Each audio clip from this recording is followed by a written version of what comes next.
Welcome to Las Vegas, Matt. Good to be here. So would you mind introducing yourself for the audience, please? Sure. So I'm Matt Bradley. I'm the Senior Vice President of Development for the Enterprise Performance Management set of products and services at Oracle. Awesome. So what does that role mean? And what do you do for Oracle? What do I do for Oracle? That's a good question. As little as I can get away with, to be honest. But basically, we set the strategy for the Enterprise Performance Management set of products, then deliver against that strategy, and then fundamentally run the operations for our SaaS-based offerings. So you must have quite a large team. It is substantial, yes. Yes. So, we hear a lot about, EPM and Hyperion and, ERP and supply chain, all these buzzwords. Can you describe for our listeners what EPM actually is and what it does for organizations? Good question. Yeah. So EPM it's gone through obviously a series of sort of alphabet soup throughout the years, from BPM to CPM and EPM. We're moving up the alphabet. It fundamentally is a decision framework for organizations. It looks after the actuals, so the consolidated close, making sure they're accurate so you know what has happened, and then being able to leverage those to then forward project to your plans, forecast, where you want to go. So it's kind of that sort of higher level decision-making framework for organizations that they can leverage and use to drive their businesses forward. Okay. So how do customers, if they don't have an EPM solution, how do they do this typically? Excel is the old-fashioned and brute force. So we're basically looking to elevate that element up. So you move it into a system of record. You can then have a much more repeatable process, a much more efficient process. So you're not relying on these disconnected Excel sheets in order to really make that decision-making framework. But that, for the most purposes, what customers who don't have EPM do, they'll extract data into Excel and pivot and try to make calculations and figure stuff out from that standpoint. Excel gymnastics, huh? Yes, indeed. Yeah. Have you ever seen the World Cup of Excel? No. No, I haven't. There is one. Actually, it's very, very entertaining view. They get a problem, they then have to solve it doing formulas and whatever. It's very, very weird. Yeah. A little geekish, but. Yeah. I was going to ask, so what do you tell a customer that is using their transactional system to maybe close the books within their ERP or have just, some reporting for, planning numbers or? Yeah, they're missing a couple of opportunities. One is there is complexity involved in the accounting. And so you're relying on writing appropriate rules at the ERP to handle that. And if you look at a lot of organizations, they tend to, at least the successful ones, tend to be acquisitive in nature. So you're going to be buying new businesses. And when you buy a new business, they're not on your ERP. And so now you have a challenge. Do you move them to your ERP? How quickly can you get them onto your ERP? Or do you consolidate in a standalone consolidation solution that is purpose-built to solve these kind of problems? So that's sort of number one where it ends up. There's a level of efficiency or agility that you get by having a standalone consolidation system that is geared towards solving, that unique problem. On the planning side, I think the challenge most folks get into is in today's world, with the level of disruptions that are occurring, be it pandemic, be it regulatory change, be it competitive pressure, et cetera, that pace has moved to a point where you can't do it manually. You can't roll it into Excel. You can't just do reporting. You're a step behind. If you take, say, a subscription business, the revenue is a lagging indicator. You need to know when it is activated before you actually understand what is occurring, what's happening. You need to know when it's terminated to understand that churn. And so you need to shift towards more operational style drivers, and they're not coming from ERPs in general. So it's a matter of getting the right information so you can actually become not necessarily at the mercy of disruption, but basically accommodate the disruption, either proactively by pivoting, or if you have the wherewithal through scenario modeling, so you actually have plans up front so that when things do go wrong, you already have at least a blueprint you can actually move forward with. And that's to a certain extent where you need to elevate this up out of the transactional systems and out of Excel and out of, homegrown solutions that try to address this challenge. So I guess from a historical perspective, what was the genesis of this idea to create an EPM platform? Is this something that the team at Hyperion and before Oracle acquired them did, or is this something that was a general industry concept already? It drove out of the Hyperion perspective. So Hyperion first came to the market in the early 2000s with business performance management. The whole notion of there's a series of collected processes that are not as well defined as, say, the traditional ERP processes, procure to pay, order to cash, et cetera. But there was still this notion of how do you close and consolidate? How do you then plan and forecast? And by the luxury that Hyperion had, it had that breadth, both those elements that were there. And so the natural progression was, rather than doing this in two separate systems, why don't we do this in a connected system so you can actually play efficiencies from that perspective? So that's where the genesis sort of came out to in terms of how you approach that market at a much more broader, holistic standpoint. So really Hyperion defined the market for this. To a certain extent, we'll claim an element of credit for that. There may be other folks out there who will, have their own perspectives on it, but fundamentally it was the combination of really three technologies: the consolidation out of Hyperion Solutions, the planning out of Pillar, for those who remember Pillar, and then Essbase. And when you brought those three things together, you basically had the sufficient coverage in order to do custom analytics. You could then do your consolidations. At that point, it was enterprise, right. And then you could use Pillar for your planning forecasting. We went through a process of re-engineering those products and come up with Hyperion Planning, Hyperion Financial Management, and obviously still Essbase as part and parcel of that core set. And that, to a certain extent, defined what was considered EPM at that point, or BPM at that point. Right. So that was about, 2007-ish? So HFM and Planning were both released actually back in 2001. 2001. Was the original release of those. So I joined Hyperion in 2000. Okay. And maybe released in 2000. I mean, it's the mist of time, but it was in that sort of early 2000, 2001 when we first released those individual products. And I think the formulation of BPM was probably a couple of years after that. Okay. When it sort of started to, as how we approach the market rather than the individual components. Let's approach it as that suite construct. Yeah. You mentioned Essbase. That's a pretty key differentiator, right, compared to some of the other tools out there, right?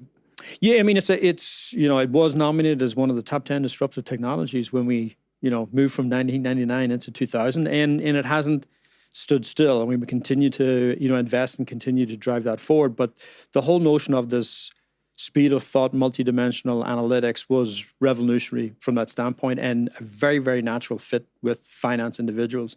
They inherently understood the nature of that. A financial statement is a hierarchy at a certain level, and so it just was very, very natural for them to use that as the investigative sort of slice and dice paradigm. Okay. So where's the product now? Well, the products, I mean, we still support the on-premise products. Mm-hmm. We have it under Applications Unlimited, an Oracle construct. We're currently supporting and maintaining those products through, at this stage, we've announced 2033.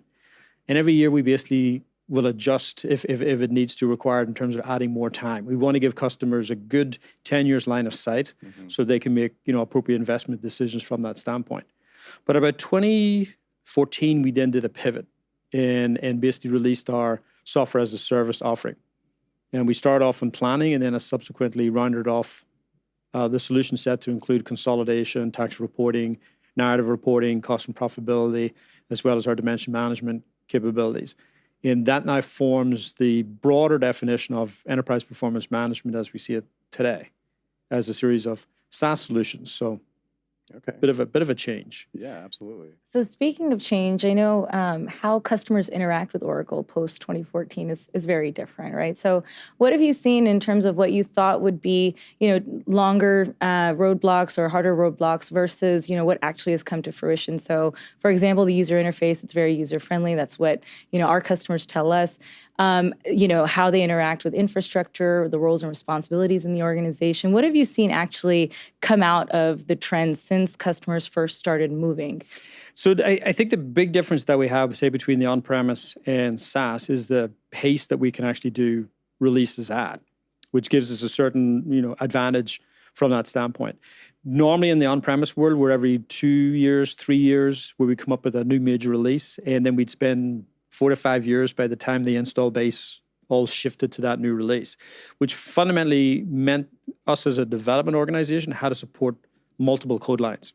So it wasn't terribly efficient from that standpoint. And then we add into that the complexity of customer deployments. They all have their own infrastructure, their own topologies. We were supporting multiple vendor databases, app servers, et cetera, et cetera. So we had a very complex matrix to support and maintain. When we shift to SaaS, there's one topology. and there's one set of underlying technologies we need to support. And so as a consequence, we can focus on feature function and not focus on infrastructure or deployment issues, so to speak. And as a consequence, we can then address the customer needs much quicker, much faster, and push out releases, on a much more frequent cadence. And that then gives us the ability, as to your point earlier, to interact better with customers, where they can raise an idea to us and said, wouldn't it be good if the product did this? And then knowing that maybe within 3 months, 6 months, it's actually in the product.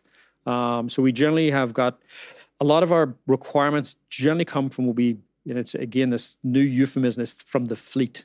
So we describe the customers as the fleet. This is all of the 6,000, 7,000 customers we currently have today on the EPM SaaS, and they're driving a lot of what they need directly through the Idea Labs as part of Customer Connect, so that we're canvassing what they'd like to see in it.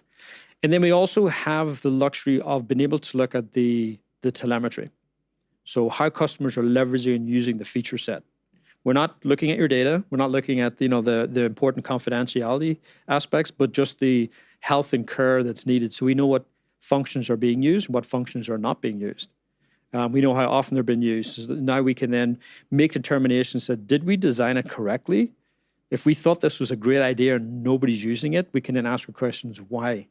And why not? And try to then adjust and address from that standpoint. Where in the on-premises world, it was opaque. Our interaction was fundamentally from a problem lens for the most part, or one-to-one interactions with customers. And now we're getting scale, 7,000 feedbacks, not as many as I can fit to meet in a given period of time. Wow. So when it comes to, I think this might be a good segue into some of the pre-built frameworks that Oracle released in the cloud. How often do you see customers are using those to now focus on the business process and the analytics rather than just, keeping the lights on? So what we have seen, there's a couple of, we're seeing increased adoption of financial planning, workforce planning, capital expenditure projects, maybe not quite as much. And obviously, if you look at our consolidation, obviously we see a lot of the pre-built content is used by the majority, it's used by all customers because of the approach that we've adopted. The ultimate goal that we had is to have customers spend more time using the system and a lot less time constructing and try to build and model the system. So we wanted to address a time to value and make sure that was in place. And then we also wanted to address an ongoing maintenance adaptability aspect of it by surfacing a lot more through the user experience and relying a lot less on scripting. They're in much more control over how to change and manage the applications on a go-forward basis. And so we basically had those two dual strategies in place in order to deliver, quick time to value, have them focus on what is important, which was ongoing activities rather than construction. And then, as you said, trying to really do that ease of maintenance so that you can adjust and change as requirements dictate as you move forward.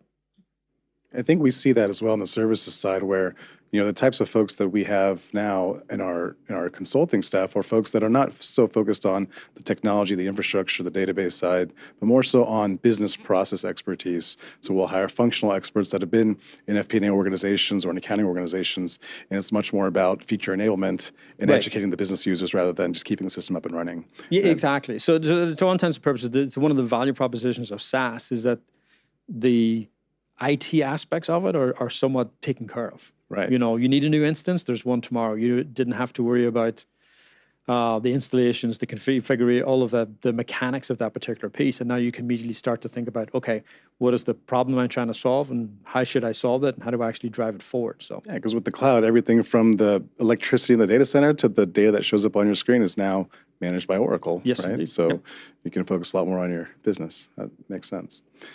So what do you think is some of the areas of great, or I guess opportunities for improvement versus some of the things that, you think are more successful within the EPM platform? So I think as we look at it and we sort of look forward, what we're hearing from our customers is this notion of agility, which is kind of an amorphous thing, but fundamentally it's giving them the ability to accommodate disruptions. It's going to happen, and it's how you react to that. How do you pivot? How do you take advantage of opportunities? Or for that matter, how do you get defensive and shore things up? And so we see a lot of, activity in that space in terms of how you can actually drive those things forward. So we see a shift if we take, say, the financial planning. We see a shift in, I would say, 3 elements to a certain extent. One is to get planning outside of finance and have those that are closer to the customer do the forecasting and planning. So you get rid of that disintermediation and you get rid of that time that it takes, or you remove this sort of notion of, which we had seen in the past, of planning as a catcher's mitt. All the interesting stuff happens outside and you stick numbers in it and it just catches it all and aggregates it up. And so we're seeing a shift more towards, the end user close to the customer doing the planning and planning in terms that they know and understand. So it's not about entering dollars and aggregating up. It's really about modeling operational drivers and have that generate the forecast and plans from a financial perspective. As a person who, maybe I'm on a shop floor and I'm, making widgets, I understand that. I may not understand GAAP. Right. Right. And so having them focus on what they know and understand and what they can control, we end up with improving that accuracy. And if you can get your forecast to be much more accurate, you're freeing up liquidity, which is in short supply in a lot of organizations. So now you can have your liquidity do a lot more for you. And so we see that nature. And then the other change that we're seeing is the frequency. So long, at least what we're seeing, long gone are the days of you plan around a calendar. Here's my annual plan. Here's my, by even to a certain extent, my rolling forecast, my 9x3, those kinds of things. We're starting to see organizations, again, it varies by industry, but planning on a weekly basis, planning on an event orientation. We'll replan when something happens that forces us to replan and reconsider, as opposed to we're planning based upon an arbitrary calendar. Right. The other thing we're seeing is if, for example, a customer is not doing cash flow forecasting. Now, with some of the pre-built frameworks, there are models or there's a way for them to start dipping their toes into some new areas that have already been on their mind, but like you said, they're offline in Excel. Have you seen that customers are successful starting off and it takes maybe, a quarter or two, or, is it slower than that? Is it that first they get stability in their P&L balance sheet and then they dip into new, areas, for example? Yeah, a lot depends where they're coming from, right? So if they had already done an investment in EPM, so they have some on-premise and some experience in it, they can accelerate it a little quicker through that process. But generally it starts off at the core with, the financial statements and making sure that the basics are in place. It's kind of like a football analogy, right? It's all about fundamentals, right? And so it's making sure you got those things in place. And once you're sure at that level, then you can then move into the more advanced sort of elements. And some of that can be cash forecasting, some of it can be other operational style planning, because fundamentally when you look at, if you take, say, a P&L, when you get into connected planning, it's fundamentally by taking each one of those line items and blowing it up into a model that helps describe what that number is. So you're basically adding a lot more model behind a specific number, which then gives you much more, the value would be much more control over that number because you now understand how it's driven and how it works and operates.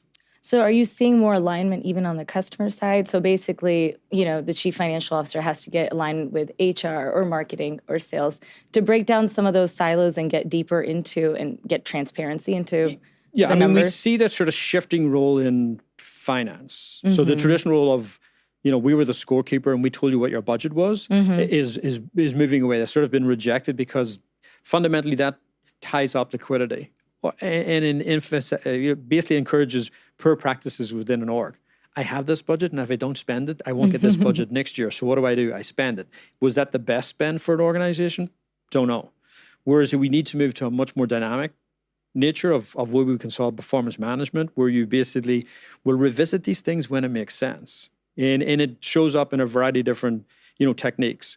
Some of it can be, there was a trend several years back of zero-based budgeting forecasting, which had got a little bit of a negative connotation from a cost-cutting perspective, but fundamentally at its core was these things are strategic, these things are non-strategic. For non-strategic, justify the spend so we can free up that capital to put it towards the strategic. So you could move it to a much more progressive mechanism.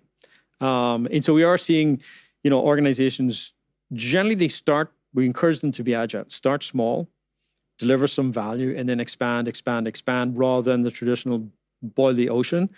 And then you end up with this project fatigue. It's the, as I tell my guys at work, it's like the two kids in the back of the car. Are we there yet?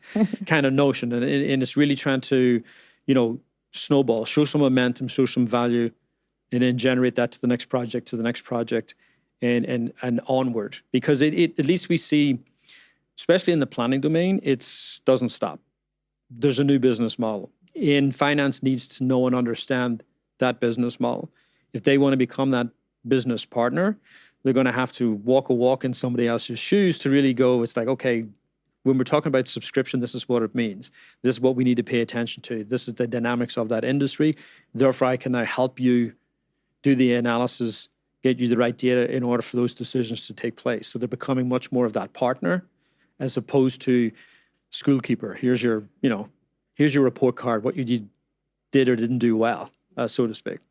So it's not quite like, Microsoft Office where you can just kind of click next, and finish and you're done, right? There's a maturity of sorts based on where you are as a customer, and you've got to evaluate where they are currently and where they want to go, and then you piecemeal it out, right? Yeah, I mean, it's that sort of, crawl, walk, run kind of model, if you know what I mean. It's that you can't, as we tell our customers, you can't jump to suddenly leveraging machine learning if you haven't gone through the other steps. So you can't get to an automatic generated forecast if you haven't done the basics, and you have to do those and get those done first. And then once that's in place, then you can leverage that in order to do the more advanced running and flying elements, running, flying, et cetera. Exactly. Absolutely. So where's some areas of innovation that you see coming down the pike, and what can customers look forward to in the platform? So, we did talk a little bit about just introduce machine learning. So we as an overall Oracle strategy, our goal is to move to a level of touchless, be it at the transactional level. So there's no reason why anybody should be involved in a lot of those processes that were originally paper. If we can make those all automated and streamlined, we'll increase the accuracy of the data, we'll increase the efficiency of those processes, and fundamentally free up MBAs to go do MBA work, right? And the MBA work they will do is in this planning, forecasting, partnering arena. Even in that space, if you move towards this continuous forecasting, you can't do it the old way. Aggregate numbers up and input numbers. You have to have the machine generate a forecast and then have human judgment react to that generated forecast. So we're spending time and energy doing areas of that element. How do we generate a forecast based upon seasonality? How do we generate a forecast based upon other inputs, and then increasing the sophistication of those algorithms behind the scenes? So, great examples are, seasonality was kind of interesting until 2019, 2020, and then those charts didn't look what they looked like in the past, right? And so by introducing machine learning, we can then accommodate that much more readily. It can understand that, yes, an event occurred, it had this impact. We can reduce that out of it and understand the underlying trends, and then leverage and use that on a go-forward basis without requiring you to reconfigure and work the algorithms from that standpoint, right? And so we're spending a lot of energy trying to figure out which ones do we apply to which specific use case. And we want to do, to a certain extent, the data science on behalf of the customer, rather than having the customer do all of that data science. Our job is to make the forecast better, and if we can leverage machine learning to do that, then we'll do that and package that and make that be part and parcel of the solution we move forward with. So that's one area.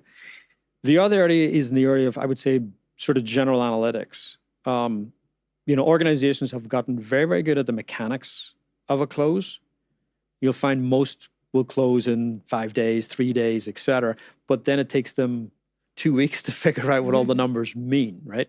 And so the notion we sort of have here is, how can we help in that analytical phase? And we believe that, again, leveraging some machine learning and advanced algorithms, we can spot patterns in the data. So if you take a financial statement at a very, very high level, revenue expense may be exactly where you want them to be. But at a cost center, on a particular account, in a particular geo, hidden in the depths of the multidimensional space, there's something happening. And being able to find that needle in this haystack of data is very, very hard for a human to do. Most of it's exception reporting, hunting and pecking, et cetera.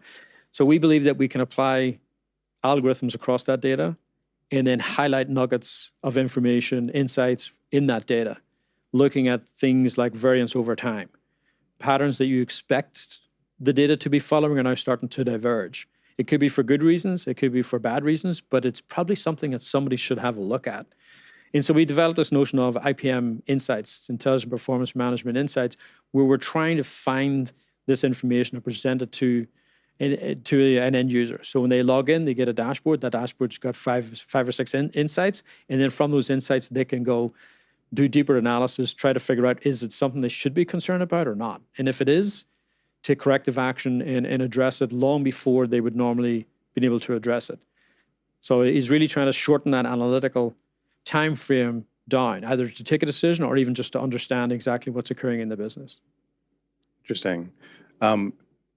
What is the balance of being able to leverage general data science principles to all of your customers versus having a customer have specific needs around, a retailer may have a different data trends than a construction company, right? How do you balance that? We basically view it in we're going to get very into data science right now. There's two styles of data science, right? So there's data science where we would consider recipe orientated, which fundamentally means that the data sets are similar across a broad bunch of customers. It could be vertically orientated, or it could be geographically, it could be depending on the underlying transactional system. So there's some commonality, and it's fairly broad, that then enables you to take that algorithm and apply it in many, many instances across many customers. And there are certain use cases that fall into that pattern. So we're currently doing some work with receivables forecasting. So when do we expect to get paid? By taking those data sets, we basically go, well, based upon what we see and based upon the algorithms, you're going to get paid 3 days later than what you thought, or a week later than what you thought, which then gives you more insights in terms of, what do you do? Is this a good thing? Is it a bad thing? Should I be worried about it? Will there be a shortfall? Or conversely, will I have an excess of available cash? And then what do I do with that? Because that customer is always late, but they always pay, right? So we know that but there's other things you can do, so there's some interesting questions you can do in that area. And the general belief that is probably more recipe oriented because there's some commonality across industry and across a group of customers you can do it. Then there is another style of machine learning, to your point earlier, is very, very unique to a given customer, to a micro segment. Mm-hmm. And in those instances, we will leverage a lot more what we call auto ML. Okay. So rather than coming with a pre-packaged recipe, to quickly generate a very specific rule for a given customer based upon their specific data. Okay. So the auto ML basically enables us to do a lot of that early data prep activity that you need in machine learning. So how you harmonize your data set, how do you recognize which variables should be modeled and which variables are not, that actually reflect the outputs that you're after. And so a lot of that can be automated today. And so it's a mixture of those two both approaches. One, to reduce the barrier to do data science in the first place through auto ML. And then in those other instances where we believe we can package up a more holistic algorithm for a group of customers with some local configuration, we'll basically package it up and deliver more higher value. Oh, wow. So you're clearly very passionate and knowledgeable about this subject. I have to ask before we let you go, what specifically do you think, keeps you getting up in the morning to do what you do? I mean, you've been doing this for almost 2 decades. Doing it for almost 2 decades, yes. Yeah. So is it the new insights, or is it something else? No, I think it was always sort of this inherent notion as a young professional, whatever, of being able to help folks do a better job of what they're currently doing. By being able to leverage the data that's there, or leverage the advances in technology in order to solve those particular problems. We really want to take the mundane out of people, so they can actually do much more interesting things. Free up those MBAs, yeah. We used to always joke. It's like, yes, I got an MBA and I cut and paste for 3 years, right? And so it ends up being Olympics, yeah. Yeah, or you end up on TV doing, ESPN doing Excel Olympics. So it was really that sort of that notion of being able to, elevate what you can do, and some of it is through just providing some, better ways of doing what you used to do, and continue refining that and continue to look at other ways we can actually help and drive that forward. So that's what gets me out of bed. Well, Steve, we definitely appreciate that. My career otherwise would have been, Excel spreadsheets as an economics major, and we had a great opportunity to work with EPM tools. And thank you for being here today. No, it's my pleasure. Thanks for inviting me. Absolutely.